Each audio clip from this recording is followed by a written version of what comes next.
বিয়ের জন্য রেডি হয়ে গেলাম। দেখো পার্টি ছিল আমার এক ভাইয়ের, ওই পার্টিতে নওগাঁও যাবো, তার জন্য সবাই মিলে রেডি হয়ে গেছি। আমার বৌদি যাবে, দাদা ভাই যাবে।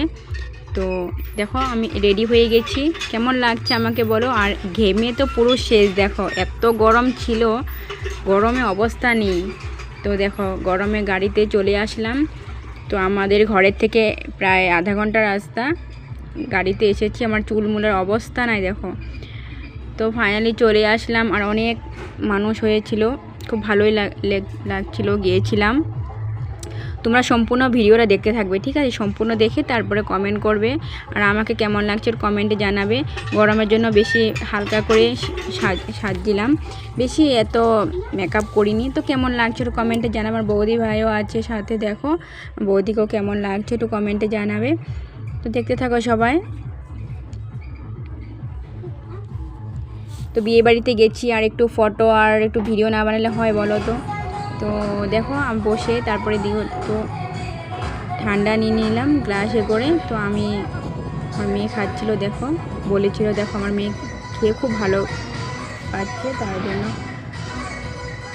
দেখাচ্ছিল। ওইদিকে এত গরম কি বলবো আর কি, অনেকটাই গরম ছিল। এদিকে ফ্যানের সামনে বসে পড়েছি, এদিকে আমি একটু খেয়ে নিলাম, খুব ভালোই লাগছিল গরমের মধ্যে একটু ঠান্ডা খেতে।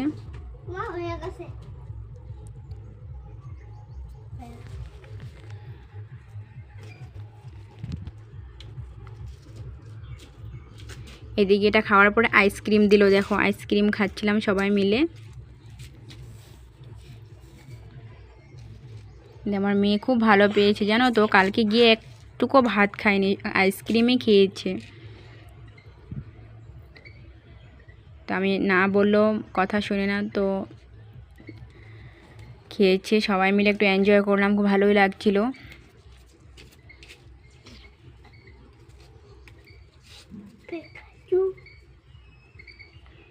তারপর দিকে একটু ঘোরাঘুরি করে আসলাম। এদিকে হয়তো আমার মাসি, তার দাদা, এখানে সবাই আছে, আমাদের নিজেদের লোক অনেকেই আছিল।